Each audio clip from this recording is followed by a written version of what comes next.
Recientemente sostuve una polémica epistolar por correo electrónico con una periodista norteamericana jovencita, ¿no? Y jovencita y como jovencita con los pecados de la juventud, pecados que yo confieso haber cometido, ¿no? Petulancia, creer que uno sabe todo, que ya recorrió todo, que nada lo va a sorprender en la vida, ¿no? Y uno poco a poco en la vida se da cuenta que decir ya nada me sorprende es una tremenda tontera, ¿no? Porque justamente lo que uno aprende en la vida es que nunca va a dejar de ser sorprendido porque la realidad supera la ficción, ¿no? En todos lados la realidad supera la ficción.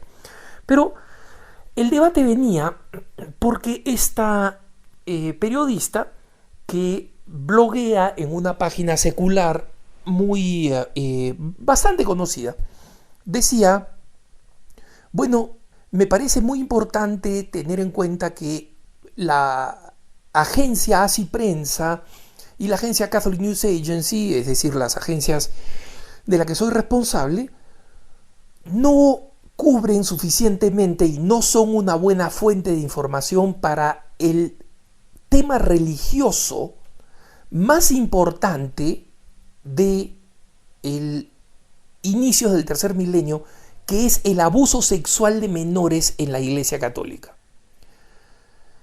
Esta afirmación, pues, es una afirmación completamente ridícula, pero que tiene un impacto real en el público y especialmente en muchos católicos. Yo conozco muchos católicos buenos, generosos, que aman a la Iglesia, pero que realmente creen que es verdad, que la Iglesia no ha hecho nada, que el abuso es una cuestión masiva, que el Papa fue responsable, que Juan Pablo II escondió a Maciel, cosas que son totalmente falsas, ¿no? Y lo peor de todo es que alguien me dice, a ver, demuéstrame que son falsas. No, hermanito, tú demuéstrame que son verdaderas. Si yo te digo una calumnia, el que tiene que probar lo que está diciendo soy yo, no tú. Y yo te digo, ¿sabes qué? Toda tu familia es una familia de truanes y de ladrones.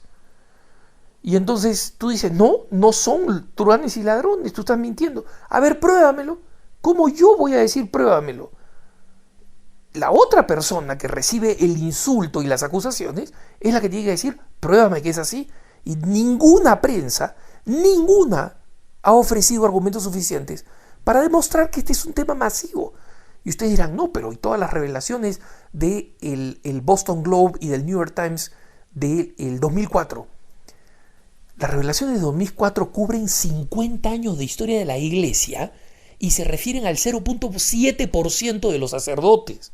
¿Saben qué número de abusos sexuales se producen en el sistema escolar norteamericano? Pasan el 5%.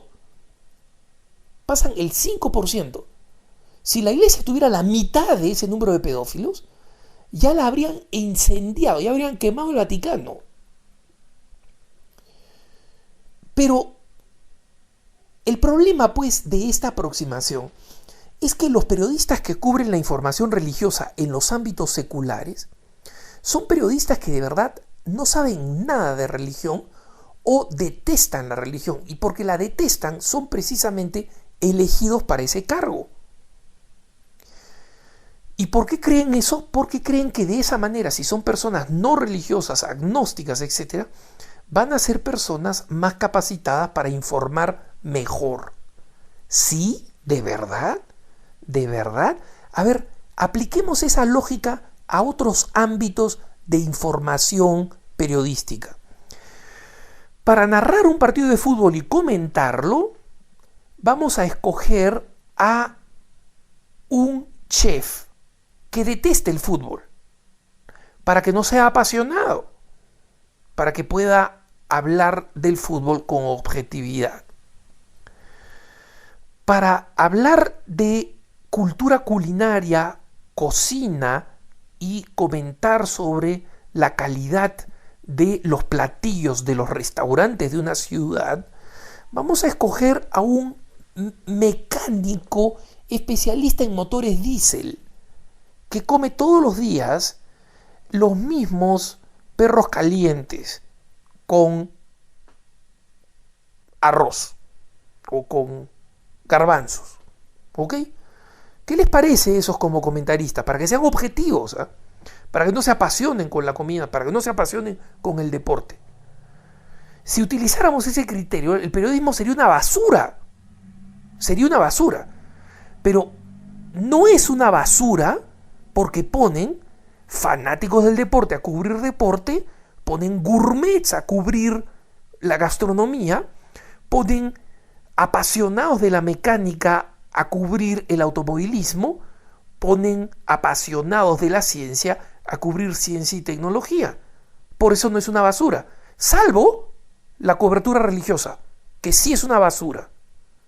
Y es una basura porque ponen a niñitas como esta, que tiene el récord perfecto, ha salido de la Universidad de Columbia, de la escuela de periodismo, la mejor escuela de periodismo del mundo, ¿no?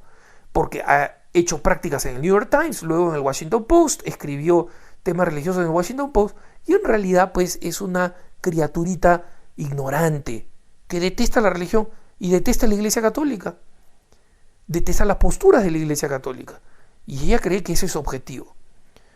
Entonces, hermanos, el tema de los abusos sexuales que han afectado al 0.7% de la población, el tema de los abusos sexuales en la iglesia, que ha registrado en Estados Unidos solo 7 casos en el 2010 y 1 caso en el 2011, ¿son casos de escándalo? ¿De verdad la noticia religiosa? ¿Qué hay de la conversión masiva de anglicanos y episcopalianos que están pasando a la iglesia católica y que están derrumbando esa iglesia?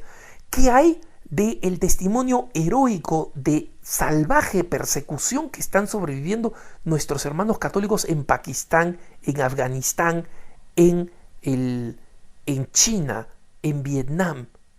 ¿Qué hay del hecho de que en 20 años la población cristiana de Corea haya crecido del 0.5% al más del 10% de la población, en el crecimiento de una denominación religiosa más explosiva de la historia reciente?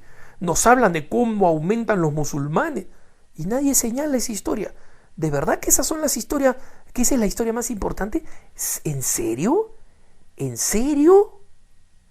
No, pues. ¿Ven el prejuicio? Y en mi cuenta de Twitter, por ejemplo, o de Facebook, no falta las personas católicas de buena fe que dicen: Dios mío, ¿hasta cuándo va a durar este escándalo? Te voy a decir hasta cuándo va a durar este escándalo. Hasta el fin del mundo. ¿Por qué? Porque tengo breaking news para ti. En la iglesia hay pecadores. Y van a haber sacerdotes infieles a su dignidad. Pero si quieren hablar de abusos sexuales, ¿por qué no hablan de los escándalos que hay entre los Boy Scouts? ¿Por qué no hablan de los numerosos casos de escándalos que hay dentro de la comunidad rabínica judía, por ejemplo? Que un mismo rabino se ha encargado de escribir un libro sobre lo grave que se da estos problemas en esa comunidad. ¿Por qué no hablar del sistema educativo norteamericano, que tiene números astronómicos y escandalosos de casos de abuso sexual? Entonces, es importante, hermanas y hermanos, que pongamos la cosa en proporción. Escándalos de sacerdotes que son indignos de sumisión y que van a cometer atrocidades, crímenes, etc., los vamos a tener toda la vida. Pero es tarea de la prensa secular, que nos odia, decir: el escándalo no para nunca, sigue adelante, para tratar de sumar cosas que no suman. Nosotros los católicos tenemos que tener la madurez y además la inteligencia de recurrir a medios católicos para evitar ser víctimas de esa abominable distorsión de la realidad. Que tengas un buen día.